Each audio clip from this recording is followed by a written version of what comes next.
we live?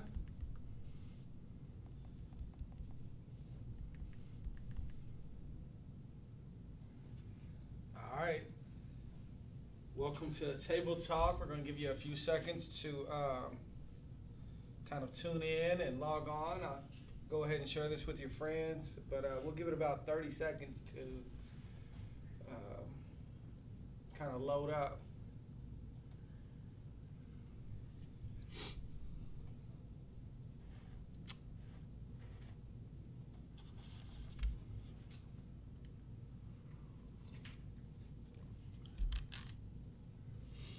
Boy, if everybody could see what we got going on now. I know. Big deal. Mm-hmm.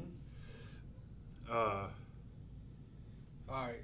I got a riddle. You ready? Yeah. Can you get it? Okay. Say roast 3 times. Roast, roast, roast.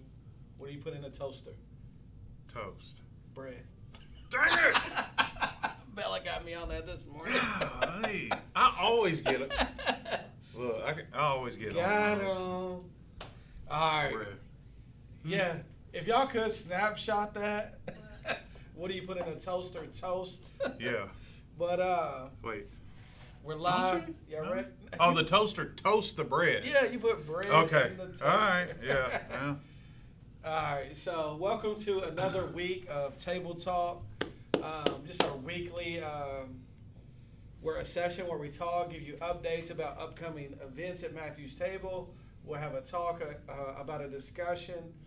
But just to hit on, so we always talk about last week's sermon.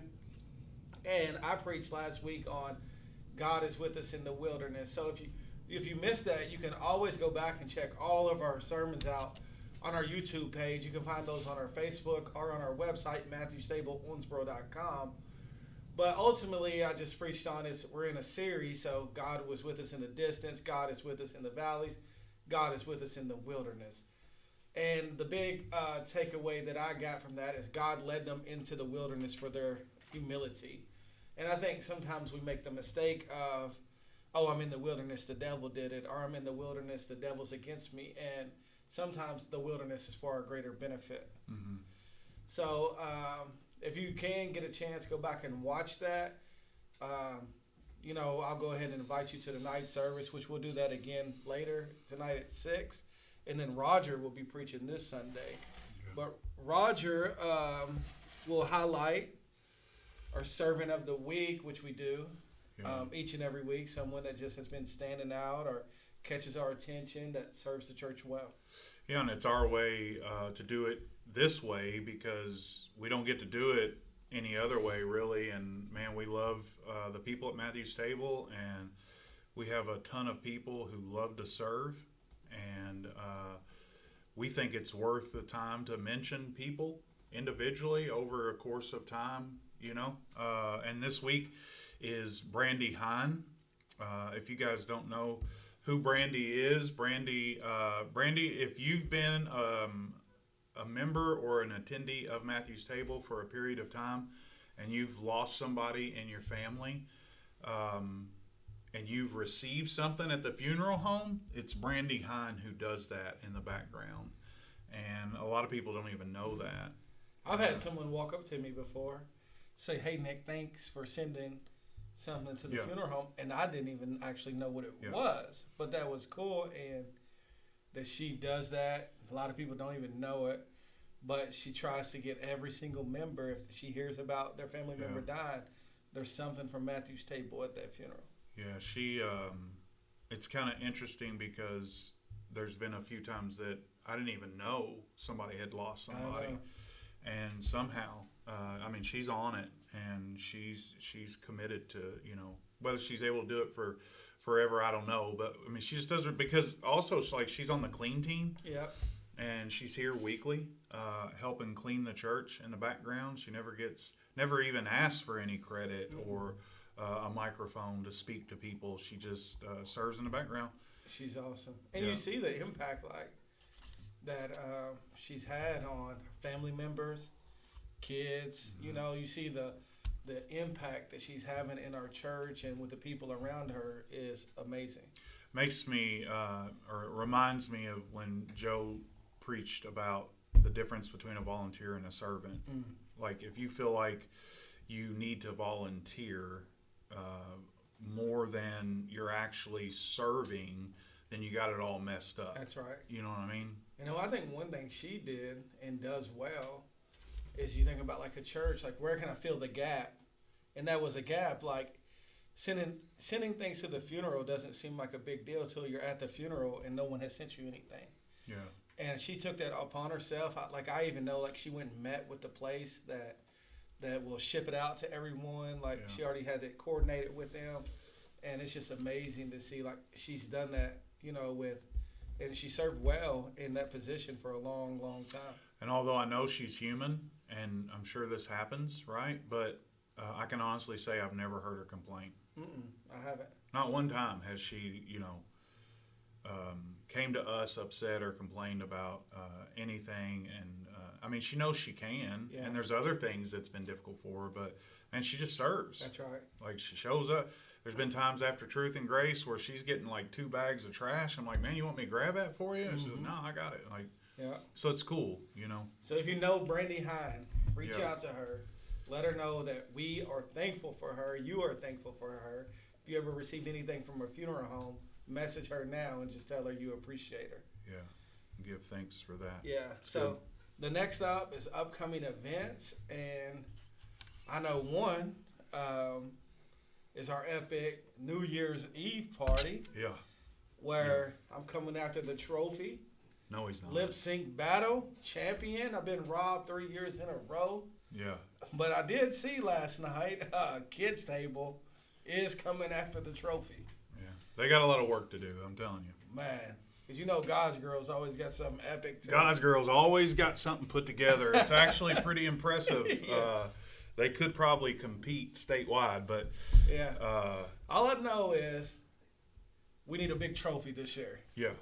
I just remember the year you and your brother Rob did the lip sync at the New Year's Eve party, and you almost caught the stage on fire and knocked candles over. That happens sometimes. Yeah. So I would argue that maybe you didn't get robbed. Yeah.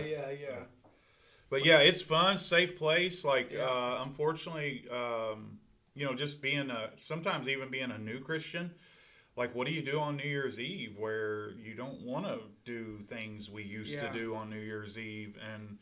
And so it's a safe place to come and have fun and realize you can have fun without getting drunk and doing all those things that we used to do. So we'd love for anybody to come out and be in the sanctuary from 8 o'clock to midnight. And I think a lot of the times, like, we don't even think about this, but for a lot of people in recovery or whatever, New Year's is a trigger for a lot of people because you're so used to every New Year's, I go out and party. Yes. Go out and hang out with my old friends. So this is a option, a safe way for us to be together, be family, and just have a good time.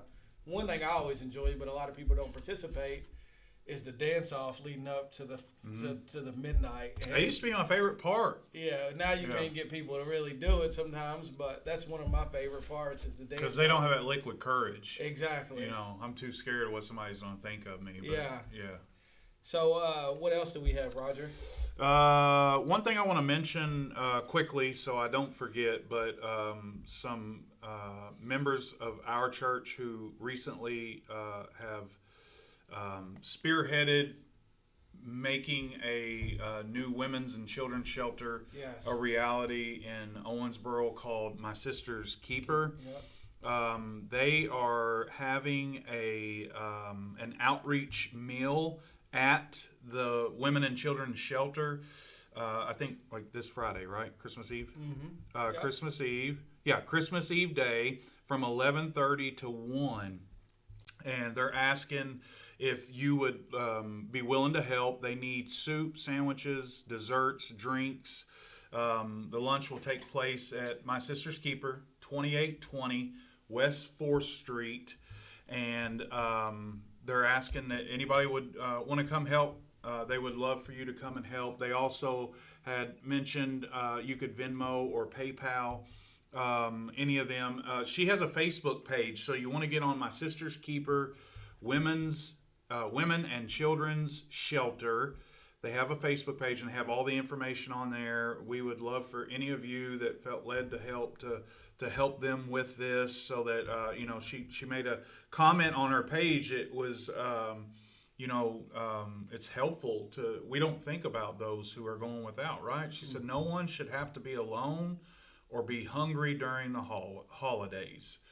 So let's meet the needs, and I'm sure St. Benedict's has something for the men and stuff, but like we want to be a church that is seen and not heard about, so that Christ gets all the glory. So either get with Angel or Joe Welsh or get on their Facebook page, and they can kind of steer you in the right direction. Oh, yeah, and I think this is a way of, people always wonder, like, what can me and my family do during the holidays to, be different or to be impactful.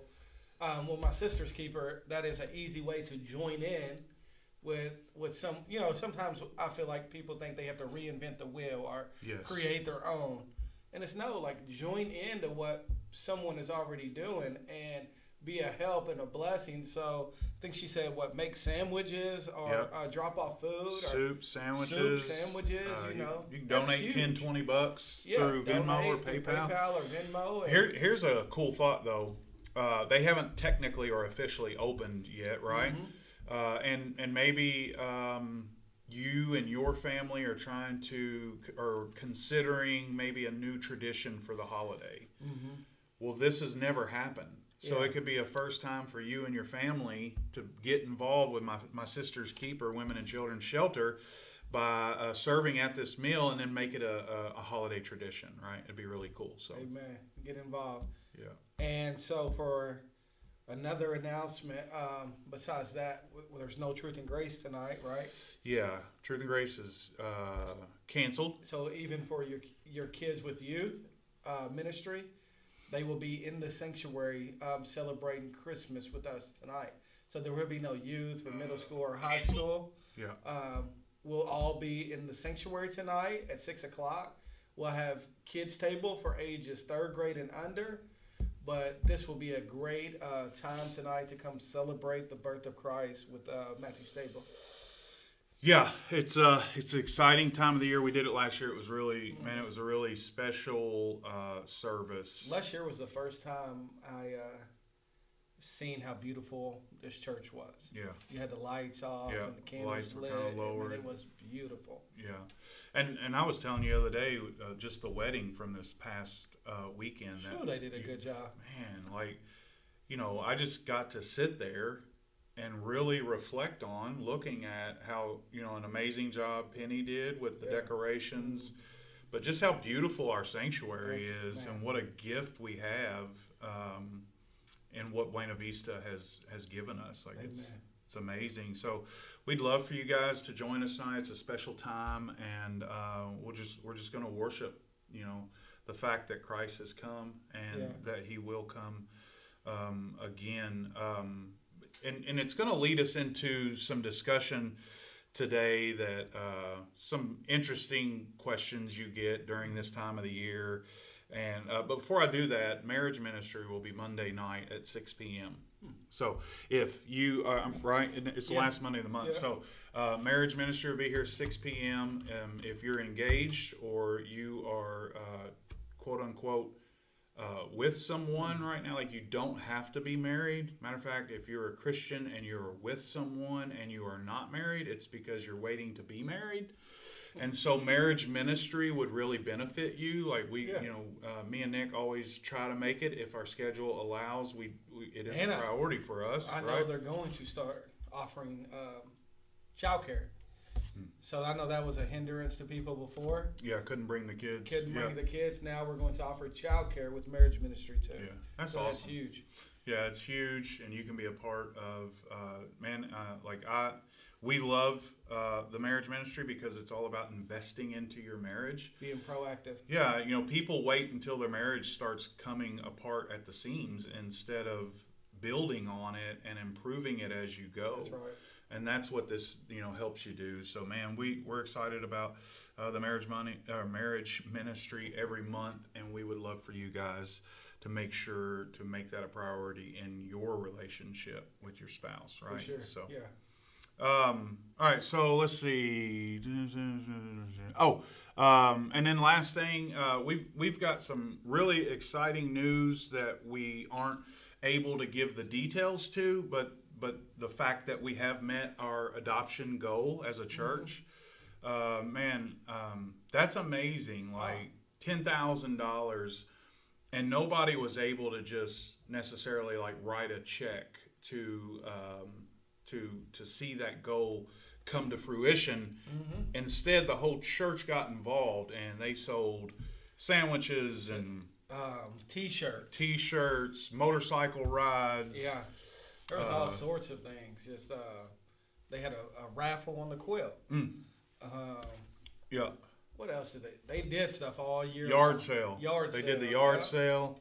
Like the entire church, people that are most committed, and those that are in small churches and stuff, as small churches, really put skin into this because they believe in adoption, because Galatians 4:5 says that we've been adopted into the family of God, that we were alienated from God. We were dead in our sins. We were not God's child, and he adopted us into that family. And now, we benefit from that, and that makes us passionate about seeing kids without homes. We live out our faith. What God's done for us, we want to do for others. And so I think it's awesome. It's just huge. It's, and I remember when you had first talked about the bring one home, and you said, look, I don't want just someone to write a check. Yeah. I want us to think creatively, to put skin in the game, to everyone to get involved, and to see that happen, even for this last week or 2 weeks when they did the concession stand and they cooked, like that was intentional and that was deliberate to bring one home, and that knocked us over our campaign. And just to think about all year, and I think about we talked about having an adoption wall. Think about in 10 to 15 years when there's pictures of these babies up or these kids up that have been adopted because of the people at Matthew's table was intentional and deliberate. And people I've thought this way before, by the way. It was early in my walk with Jesus. Just didn't really understand fully. But I thought, I don't really relate to adoption. Yeah. Like, I wasn't adopted. I understand people have hearts for that. And that's the purpose of what we're doing. Like, spiritually speaking, you do, because you were adopted by God. And so we don't necessarily just want to write checks, although we'd be glad to take them if that's all you could do, because there are some circumstances. But we talk about putting skin in the game because God put skin in the game for us. Yeah. Like Christ was crucified so that we could be a part of his family. And we as Christians in the church, there should be no kid that says, why couldn't I get adopted? Yeah. Why wasn't there anyone out there that loved me enough to take me in? There should not be, for as many people that claim they're Christians, there should not be children that have to wonder, why couldn't I get adopted? Did no one not love me enough to come and get me? Yeah, where is the church? More Christians, unfortunately, want to talk about abortion and how that's a sin and all that stuff than they do. Yeah, well, it is, and I agree, amen. But there's grace for those individuals, right? But my point is, what about adoption? Exactly. What are you doing about adopting the kids that don't have homes so that some people wouldn't make the decision to go through with an abortion, right? Exactly. So we want to, and that's something we want to do every year, right? Like every year. Every year. We pray and hope that... January, we're starting back at 0. We're going to raise another 10. Yeah. I'm excited about it. It's been really awesome. I wish we would have captured some of the stuff, and I'm sure we did to some extent. But okay, so that's pretty much the majority of the announcements and upcoming events and different things that we got going on at Matthew's table. So what's on the menu? What are we gonna eat today? What are we gonna discuss? We're gonna discuss. I don't know about you, but I have even recently. A person asked a valid question, and I felt like it was important enough that we just kind of talk about it today and reason through this question. But the question is, should we celebrate Christmas? Isn't it a pagan holiday? So, have you ever had anybody ask you that? Yeah. Yeah. What would be your response, just out of curiosity? Because so my first answer, should we celebrate Christmas, is yes. Mm-hmm. I celebrate Christmas. Yeah. My family celebrates Christmas. It's funny that this is the question because I took Bella and her friend out to eat earlier, and people said, "Are y'all ready for Christmas?" And jokingly, I said, "We don't celebrate it," just to see their reaction. They were like, "Oh, I'm sorry." Yeah. I was like, "No, we do." Real apologetic. Yeah. I was like, "No, we do celebrate it." But yeah. my initial answer, and then we can go even further, is yes, I celebrate Christmas, and I think everyone should celebrate Christmas. Yeah. I think what trips people up is, so keep in mind, here's what's happening, right? You're a new Christian. Yeah. And I say new Christian, I still feel like I'm fairly new Christian after however many years, right? But initially, like you're new to the faith, you're coming to things, you don't ever even think about this stuff. Well, the enemy's real crafty, right? And like what he did in the garden was, did God really say that you shouldn't eat that, right? And then so like somebody throws this at you, and it's almost like a curveball. It's like, well, why do you celebrate Christmas? That's a pagan holiday. And you're just like, I didn't know that. Oh, yeah. And then you feel like you're obligated to start giving a defense as to why you're doing what you're doing. When in reality, it's like that is the enemy's way to cause you to question celebrating the birth of Christ. Exactly. Right. And I think, like, we can get into the details of everything, but even one thing I heard you say, and Christmas is a lot different than other holidays if we celebrate the birth of Christ, but everything that is redeemable, right? Like every single thing, like we can use for the glory of God. So whether what the world has done with Christmas or Easter or Halloween even, we can use that for the good, and we can redeem it and use it for God's glory. Yeah, so and so that's okay, good point, because we've got to understand, isn't every holiday a pagan holiday? Yeah. Because here is a fun fact, we do not live in a Christian country. Exactly. We don't. Even if you guys think that's the case, that's not the case. So therefore, to the Christian worldview, we're strangers in this pagan culture that we live in. That's right. That's just the reality that we're dealing with, right? And there are a lot of holidays that get celebrated. So it's interesting that the one where, and although it is the birth of Jesus, it's more than that. It's the incarnation of Jesus. That's right. It's that Jesus left heaven and come to earth and was born of a woman so that he could live a sinless life and die for us, right? So like it's huge. And here's a random thought that I was thinking about driving this morning isn't it interesting that as a society, as a culture, we've really narrowed down all holidays that should be celebrated. So, for example, Valentine's Day. Yeah. All Christians they're celebrating that, right? That's right. They're celebrating July 4th. July, They're celebrating Mother's Day. They're celebrating all these things. Yeah. And now, here's the thought. Isn't it interesting that what we've done as a society is narrow down us appreciating, or for Christmas, it's more about worshiping that the Savior of the world has been born, but so that we only do it once a year. Yeah. Why wouldn't Mother's Day be every day? Why wouldn't we celebrate our freedom?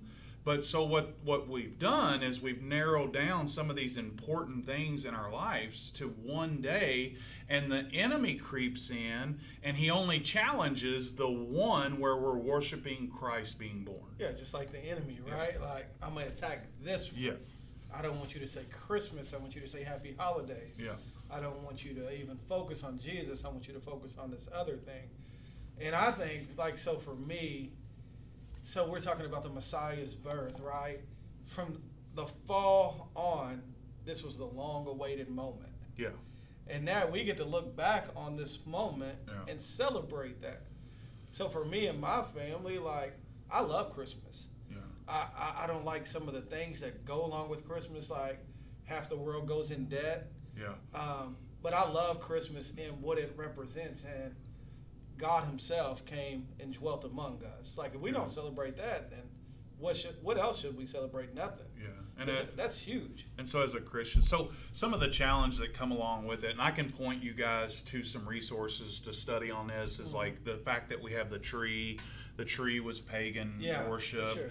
The fact that the challenge is that you guys are celebrating what Jesus being born during the same time or in the same way that an original pagan holiday was being celebrated. Therefore, what you're doing must be wrong, right? Yeah. And so immediately you feel like, well, man, I need to be able to defend that, and then you think, well, man, I don't know, are we doing that? And so you got to start thinking like you got to be. You got to use your brain, and you got to realize, wait a minute, I am not worshiping in a pagan way during the holidays, right?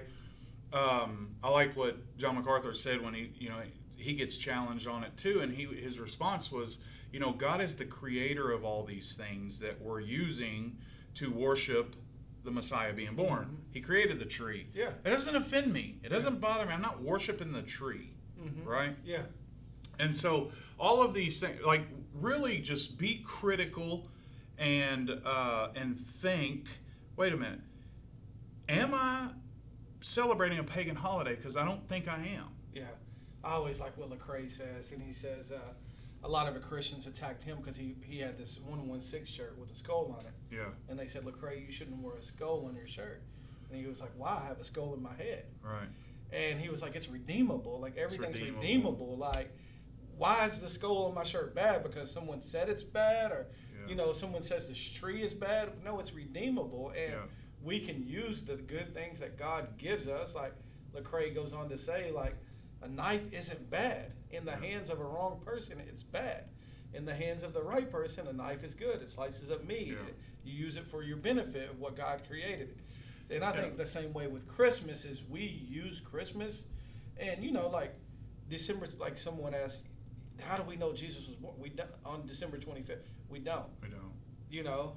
But it's the day we choose to celebrate. Just like we do everything else. Just like everything else in America. Yeah, nobody has a problem with celebrating their birthday. Exactly. But if the church decides to specifically designate a day where we all reflect on the fact that God, the second person of the Trinity, stepped down from heaven, was born a man, so that we all could be reconciled back to God. All of a sudden, they want to challenge that as it.